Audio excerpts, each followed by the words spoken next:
Hello guys, अस्सलाम वालेकुम वरहमतुल्लाहि ताला वबरकातुहू। मैं आपका भाई मोहम्मद फरमान रज़ा क़ादरी बदायूं शरीफ से आज फिर मैं हाज़िर हूँ आप लोगों की खिदमत में। जो वादा किया था उस वादे के मुताबिक हुकूकुल्लाह और हुकूकुल इबाद के बारे में कुछ ख़ास बातें लेकर के यहाँ पर मैं आपको चंद बातें समझाऊंगा। कोशिश करना उस पर अमल करने की, और मैं भी इंशाअल्लाह उस पर अमल करूँगा।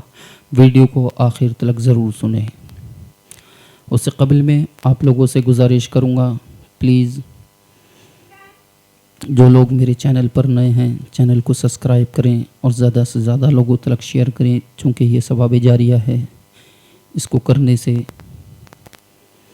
आप लोगों की नेकियों में भी इजाफ़ा होगा, और किसी ने अगर अमल कर लिया शायद अल्लाह रब्बुल इज़्ज़त इसी सबब हम लोगों की बख्शिश फरमा दे। और जो हमारी टीम की तरफ से ऑफ़र चल रहा है, मैं एक बार वो फिर बता दूं, 500 लोग हमारे चैनल से जब जुड़ जाएंगे, सब्सक्राइब हो जाएंगे, उसके बाद में एक लाइव चलाई जाएगी जिसमें चंद सवालात किए जाएंगे। उसमें जो विनर रहेगा उसको मिलेगा हमारी तरफ से फ्री अजमेर शरीफ जाने का तोहफ़ा, और जो सेकंड रहेगा उसको मिलेगा ख्वाजा गरीब नवाज़ की शान में पूरी आपकी ज़िंदगी के बारे में किताब, जिस लैंग्वेज में वो चाहेगा उस लैंग्वेज में। और जो थर्ड रहेगा उसको तोहफ़ा हमारी तरफ से रहेगा। बहरहाल इंशाअल्लाह आप लोग दुआ कीजिए और कोशिश कीजिए जल्द से जल्द ये लाइव चलाई जाए। मैं शुरू करता हूँ। अल्हम्दुलिल्लाह अल्हम्दुलिल्लाहि रब्बिल आलमीन वस्सलातु वस्सलामु अला सय्यिदिल मुरसलीन। अम्मा बाद फ़अऊज़ु बिल्लाहि मिनश शैतानिर रजीम। बिस्मिल्लाहिर रहमानिर रहीम। व इन यअबुदुल्लाह व ला तुशरिकू बिही शैअन व बिल वालिदैनि इहसाना व बिज़िल क़ुरबा वल यतामा वल मसाकीनि वल जारि ज़िल क़ुरबा वल जारिल जुनुबि वस्साहिबि बिल जंबि वब्निस सबील वब्निस सबील व मा मलकत अयमानुकुम इन्नल्लाहा ला युहिब्बु मन काना मुख्तालन फ़ख़ूरा। सदक़ल्लाहुल अज़ीम व सदक़ रसूलुन नबियुल अमीनुल मतीनुल करीम व नहनु अला ज़ालिका लमिनश शाहिदीन वश्शाकिरीन वल्हम्दुलिल्लाहि रब्बिल आलमीन। इन्नल्लाहा व मलाइकतहु युसल्लूना अलन नबी या अय्युहल्लज़ीना आमनू सल्लु अलैहि व सल्लिमू तस्लीमा। अल्लाह तबारक व तआला कुरान करीम में इरशाद फरमाता है, इंशाअल्लाह मैं ज़रूर आप लोगों की खिदमत में रखूँगा चंद बातें। उससे कबल में गुजारिश करूँगा जो लोग भी सुन रहे हैं प्लीज़ दुरूद पाक पढ़ें। अल्लाहुम्मा सल्लि अला सय्यिदिना शफ़ीना हबीबना नबिय्यिना मौलाना मुहम्मदिन व बारिक व सल्लिम अलैहि सल्लु अलैहि व सल्लतु व सल्लम अलैका हबीबी रसूलुल्लाह सल्लल्लाहु तआला अलैहि वसल्लम। अल्लाह तबारक व तआला ने इरशाद फरमाया, व यअबुदुल्लाह व ला तुशरिकू बिही शैअन। अल्लाह की इबादत करो, उसकी बंदगी करो और उसके साथ में किसी को शरीक ना ठहराओ। और इसके बाद में अल्लाह तबारक व तआला इरशाद फरमाता है, अपने वालिदैन पर एहसान करो, अपने रिश्तेदारों पर एहसान करो। ये हुकूकुल इबाद मैं बता रहा हूँ। देखिए, जो शख्स अल्लाह के साथ किसी को शरीक कर देता है वो तो न दीन में रहता है न दुनिया में रहता है, वो तो बेकार है, उसका कोई मकसद नहीं। ये जो उसूल हैं उन लोगों के लिए हैं जो हुकूकुल्लाह के साथ में हुकूकुल इबाद अदा करना चाहते हैं। हकीकत तो ये है कि अल्लाह तबारक व तआला ने खुद इरशाद फरमाया है, और हदीस कुदसी भी अल्लाह के रसूल सल्लल्लाहु अलैहि वसल्लम इरशाद फरमाते हैं, अल्लाह फरमाता है, मैं अपने हक तो एक दफ़े को माफ़ कर सकता हूँ, लेकिन बंदे के जो हक हैं उन्हें माफ़ नहीं किया जाएगा। आज लोग सोचें अगर कि भाई हम अपने भाई पर जुल्म करके सुकून में हैं, नहीं है वो लोग। अगर लोग सोचें कि हम अपने वालिदैन पर जुल्म करके उनकी नाफरमानी करके सुकून में हैं, नहीं है। कुरान क्या फरमाता है, आइए हम और आप मिल करके गौर करते हैं।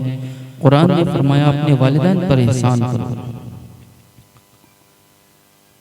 और रिश्तेदारों पर अब रिश्तेदारी में कुरान ने ये नहीं फरमाया तुम्हारे करीब के रिश्तेदार हों तब एहसान करो, तुम्हारे दूर के रिश्तेदार हों तब एहसान करो, तुम्हारे फला रिश्तेदार हों तब एहसान करो, तुम्हारे फला रिश्तेदार हों तब एहसान करो। नहीं नहीं, कुरान इरशाद फरमा रहा है तुम अपने रिश्तेदारों पर एहसान करो, अब तुम्हारे रिश्ते में चाहे वो कोई भी लोग।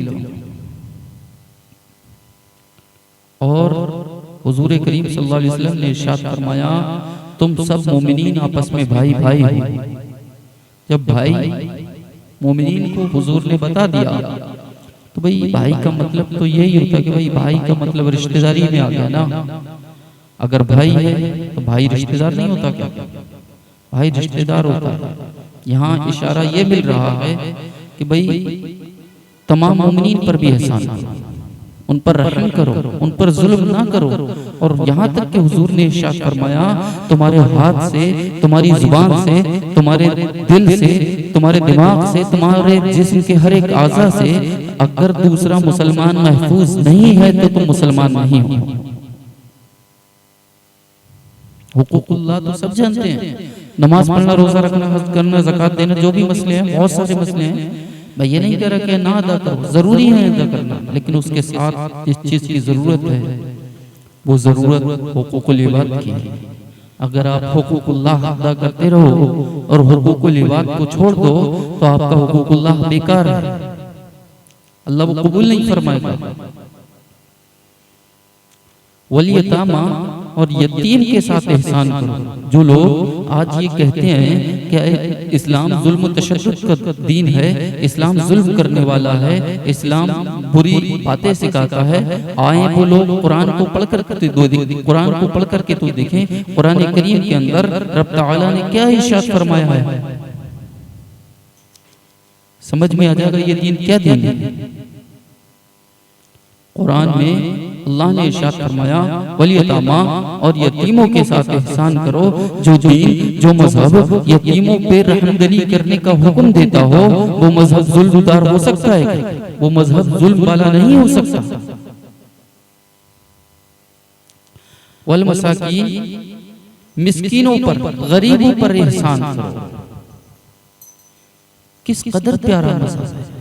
आज उंगलियां उठाने वाले उठाएं, मुझे फर्क नहीं पड़ता। इस्लाम की फितरत में कुदरत ने लग सकती है। आज उंगलियां उठाएंगे, इस्लाम के करीब आएंगे इंशाअल्लाह, और इस्लाम को पढ़ करके देखेंगे और इंशाअल्लाह ईमान में आएंगे। वल मसाकीन, मिस्कीन गरीबों के साथ एहसान करो। वल जारि दिल कुर्बा वल जारि दिल कुर्बा वल जारि जुनूबी वस्साहिबी बिल जंबी वब्निस सबील। और तुम अपने पड़ोसी पर एहसान करो, चाहे तुम्हारा पड़ोसी तुम्हारा जानने वाला हो, चाहे तुम्हारा पड़ोसी तुम्हारा अनजाना हो।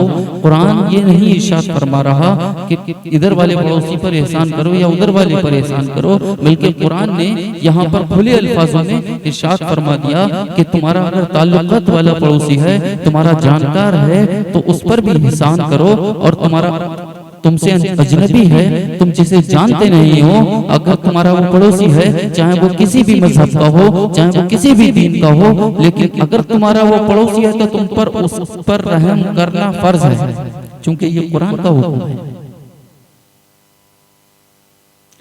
वमा मलकत ईमानुकुम इन्नल्लाहा ला युहिब्बु मन काना मुख्तालन फखूरा। और बेशक अल्लाह तबारक व तआला के नज़दीक, मैं यहाँ तफसीर बयान कर रहा हूँ, वही लोग कामयाब होते हैं जो दीन में कायम रहते हैं और कुरान के हुक्मों को अपने अंदर फॉलो करते हैं। और उसके साथ साथ कुरान क्या फरमा रहा है, अल्लाह तबारक व तआला तकव्वुर करने वालों को, घमंड करने वालों को, एटीट्यूड दिखाने वालों को पसंद नहीं फरमाता, क्योंकि मुतकब्बिर जात सिर्फ अल्लाह की है, बंदे की नहीं। जिसकी जात मुतकब्बिर है उसी पे ही मुतकब्बिरियत शोभा देती है। तुम्हारी जात मुतकब्बिर नहीं, इसलिए तुम पर मुतकब्बिरियत शोभा नहीं देती। अल्लाह तबारक व तआला आजिज़ी वाले बंदों को, इंकिसारी वाले बंदों को, अपने पड़ोसियों पर रहम करने वाले, अपने वालिदैन पर रहम करने वाले, अपने रिश्तेदारों पर रहम करने वाले और यतीमों पर रहम फरमाने वाले, मिस्कीनों पर रहम फरमाने वाले, गुलामों पर रहम फरमाने वाले लोगों को पसंद फरमाता है। और बल्कि यही लोग ईमान वाले हैं। जो शख्स अपने पड़ोसियों पर या किसी में से जुल्म कर रहा है, कुरान के नजदीक वो ईमान वाला नहीं। इसलिए मैं आप लोगों से गुजारिश करूंगा, ईमान को समझें और हुकूकुल्लाह क्या है, हुकूकुल इबाद क्या है, दोनों को समझें। हुकूकुल्लाह ये है, अल्लाह ने आप पर 5 वक्त की नमाज फर्ज की, आपको 5 वक्त अदा करनी है, ये हुकूकुल्लाह है। अल्लाह ने आपको अगर दौलत होने पर हज फर्ज किया तो आपको हज करना है, ये हुकूकुल्लाह है। रमजान का महीना पाओ, रोजे रखो, ये हुकूकुल्लाह है, रोजे रखने हैं। इस तरह से बहुत सारी हुकूमत हैं जो हुकूकुल्लाह में आते हैं, लेकिन याद रखो तमाम के तमाम तुम हुकूकुल्लाह के हुक्मों को उनके सही वक्तों पर अदा करते रहो, लेकिन हुकूकुल इबाद को छोड़ दो, ये तुम्हारे तमाम के तमाम अमल बेकार जाए। इसलिए मैं आप लोगों से गुजारिश करूंगा, हुकूकुल्लाह पे भी अमल करें और हुकूकुल इबाद पर भी अमल करें, अपने पड़ोसियों पर रहम करें, कहीं एटीट्यूड या घमंड न दिखाएं। अगर आपके अंदर घमंड आ रहा है तो आपको अपने ईमान की तस्दीद करनी चाहिए और ईमान में झांक करके भी देखना चाहिए कि हमारा ईमान सलामत भी है या नहीं। मैं आप लोगों से गुजारिश करूंगा दोनों पर अमल करें। फिर गुजारिश कर रहा हूँ, और मौला मेरे बोलने में कोई गलतियाँ हुई, खामियाँ हुई, इन्हें अपनी रहमतों से मुआफ़ अता फरमा, और इन तमाम चीज़ों पर सबसे पहले मुझे अमल करने की तौफीक अता फरमा और तमाम मोमिनीन को भी अमल करने की तौफीक अता फरमा। अस्तग़फिरुल्लाह रब्बी मिन कुल्लि ज़ंबिन व अतूबु इलैहि व आखिरु दावाना अनिल हम्दुलिल्लाहि रब्बिल आलमीन। अस्सलामु अलैकुम।